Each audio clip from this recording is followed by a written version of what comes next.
everybody, welcome to Bura. In this episode, I'm going to be talking about how you can achieve your goals in 2022. Alright, so New Year's Day is just around the corner and I want to talk to you about achieving your goals. So every year, lots of people make New Year's resolutions and by maybe February, everything is about done. Now, I'm going to tell you how you can actually set yourself up for success, and I've done this many times in my past. And I'm going to share some of the tips with you on how I've done this here. Now, by the way, I have set up a company that has made millions of dollars, and I like to think of myself as someone who's fairly productive here. Now, of course, just like everyone, I need self-improvement, and that's one thing that you need to understand, that success is a wheel. You constantly have to keep it moving, because if you stop that wheel moving, then, well, you're going to stagnate. And believe it or not, this can actually lead to a lot of other problems. So the first thing you need to understand is that setting goals can happen at any time. It doesn't have to happen on January 1st. It can happen on, well, July 31st. It really doesn't matter. Basically, you need to take a step in the right direction, and that first step is just saying, hey, I'm going to start improving myself. So if you just say to yourself, hey, I need to improve, then that is the first step on the path to success. But what's the real reason why people stop their goals? Well, one of the things is that they are perhaps a little bit too specific. And I know this from my personal experience, but I hear a lot of people, they want to do something very specific. It's like they want a job at a very specific company with a very specific role.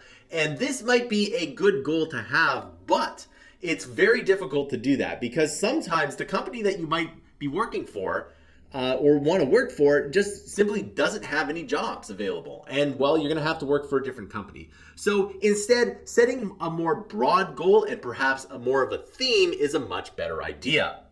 The other thing I like to do is pick small goals on the path to whatever it is you're trying to do. So let's take a look at some broad goals. So let's say you want to become really fit in 2022. Well, the theme should be more like health and not doing a specific thing like benching 250 pounds. Like that is a very specific goal that you might have later on, but right now you need to focus on just getting healthier. And there's many things that you can do within this being healthier. For example, you can walk through a certain bunch of places. You can always take the stairs.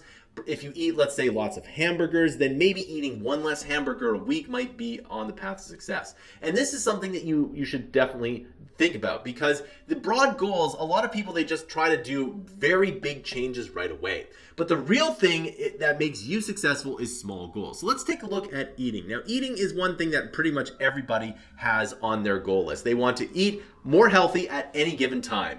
And because they want to start eating healthy, the one thing that a lot of people do is they cut out all the junk food all at once and they try to eat salads. And that might work for a week or two, but then they're just back at it again in maybe 2 weeks or a month.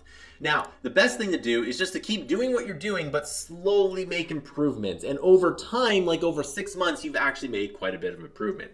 Now, again, let's say eating fast food. You want to eat less fast food in 2022. Well, again, just maybe if you, let's say, eat 5 days a week, try 4 one week, 3 the next week, 2 the following week, and then maybe do it just once a week. Now, a lot of people will never be able to get rid of their bad habits. And this is something that a lot of people think is, well, kind of counterintuitive advice. But, let's say you eat fast food once a week. Well, that's not necessarily bad. It's better than the 5 times that you had before here. And that's really the goal here, right? You want to basically be better than you were before. So if you're eating fast food 5 days a week, and now you're eating fast food only 1 day a week, that's a huge improvement, and you should be happy with that. So just eating fast food less is a complete success, and that is something that a lot of people don't really understand. If you just basically make it better for yourself, that's the real point of this whole exercise. And so I find with exercise and diet, the best things that you can do is just slowly do a bunch of things, and then in 6 months, you're in a completely different spot. Now,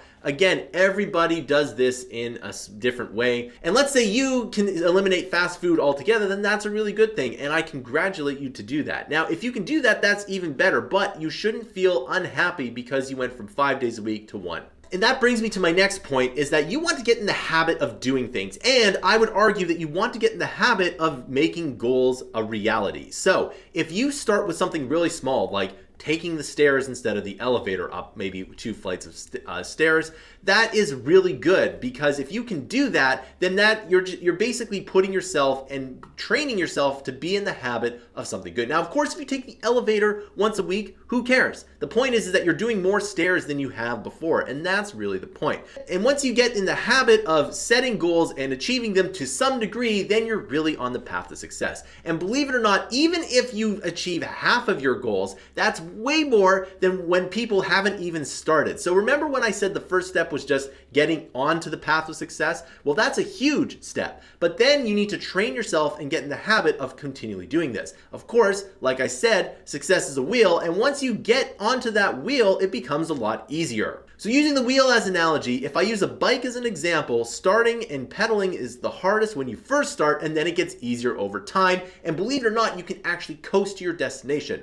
And this is something that a lot of people won't tell you as well. So let's say you're doing a really good job and you need to just take maybe a week off from doing stuff. Well, you can absolutely do that. The fear, though, is that you kind of slip back into your old habits. But if you take, let's say you exercise every single day or maybe 5 days a week, if you take 2 or 3 days off, that's not necessarily a bad thing. Let's say you work really hard at making a game or coding or whatever, and you take a week off from that. That's not necessarily a bad thing, right? You do need time off eventually. And that analogy of coasting on a bike is actually really good, because you will need to do that at some point in time. You do need to refuel, reset for the next hill or the next leg up.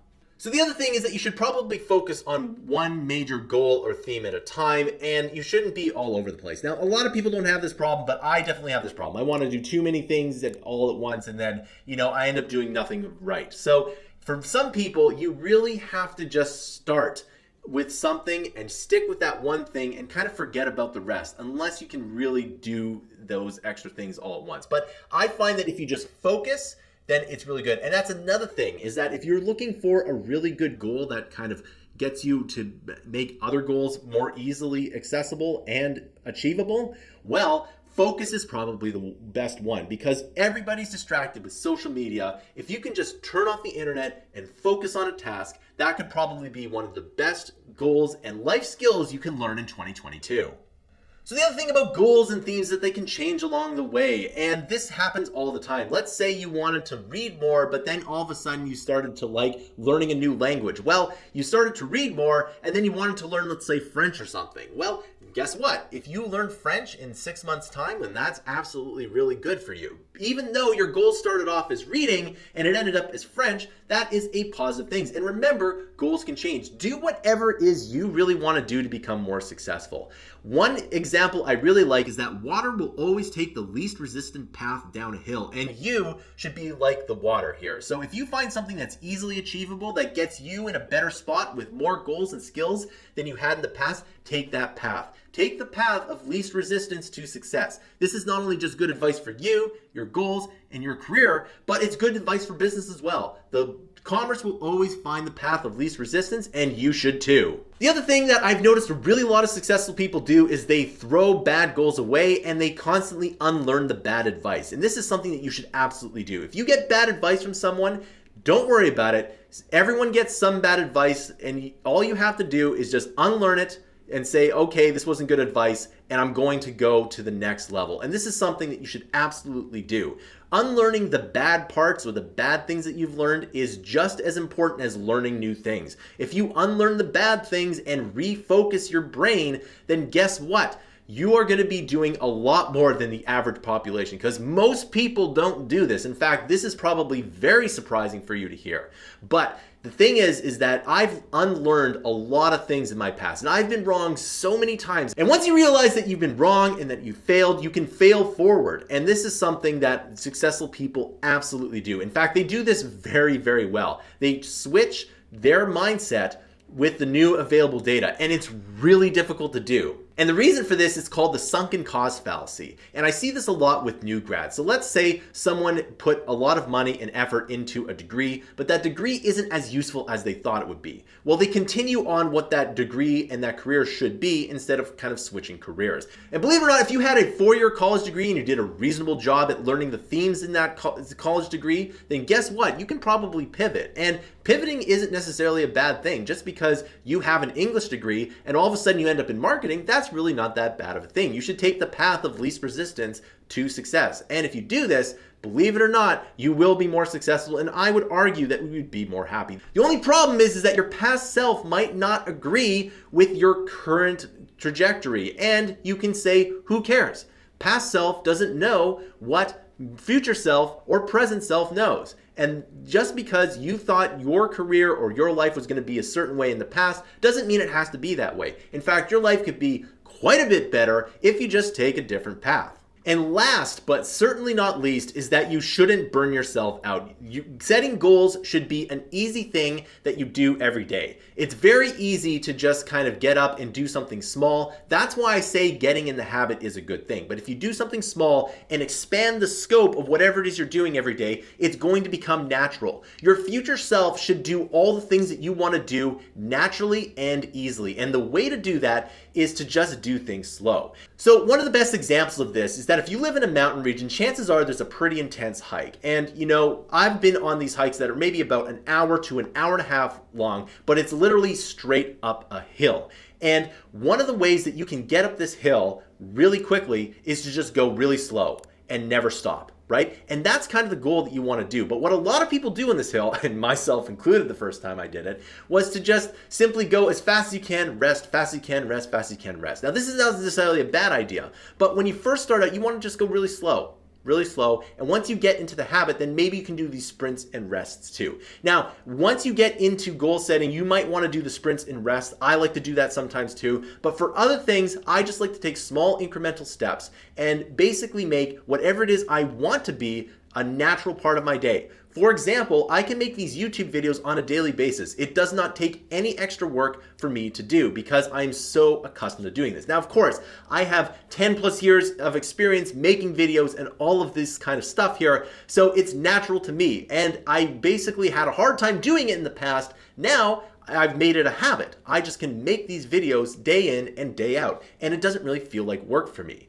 And this can be anything for you too. It can be diet, it can be exercise, it can be whatever it is you want to do. Just start at a really small pace and then move up. And then once you're in a much more sophisticated place, then you can do the sprinting. All right, so that concludes this video. I want to know your thoughts down below. Have you ever not achieved a goal? I want to hear your thoughts about goal setting. Remember, this channel, this dude Patreon said, we sell digital products now. The more money you get for the content you buy below, the more content we can make. If you really like this channel, you can subscribe to Manthey Interactive's huge library of content. We release 20, 60 hours of fresh new content per month every single month. Our goal is to get to 10,000 paid subscribers, and we have monthly and yearly options. If we can get to 10,000 paid subscribers, we can release 200 to 300 hours of content per month every single month. Thanks for watching, and I'll see you in another video.